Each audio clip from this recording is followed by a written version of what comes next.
বন্ধুরা এবারে মোবিলটা ডাউন করব। তো এটা 17 নম্বর গুটি লাগাতে হবে বা বক্স রেঞ্জ লাগিয়ে নিলাম। বেশি প্রেসার দেবো না, কারণ এগুলো অ্যালুমিনিয়ামের হয়। হালকা প্রেসার দেবো।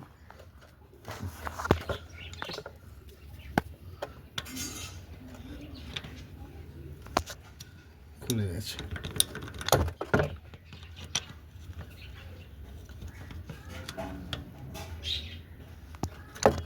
এবার আমি হাত দিয়ে খুলে নেব। তো এবার আমি হাত দিয়ে খুলে নেব।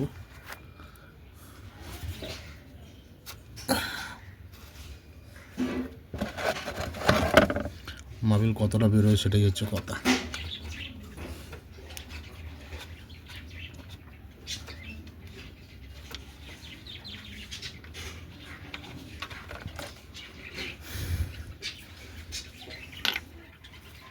মোবিলটা ডাউন হোক, তারপরে আসছি।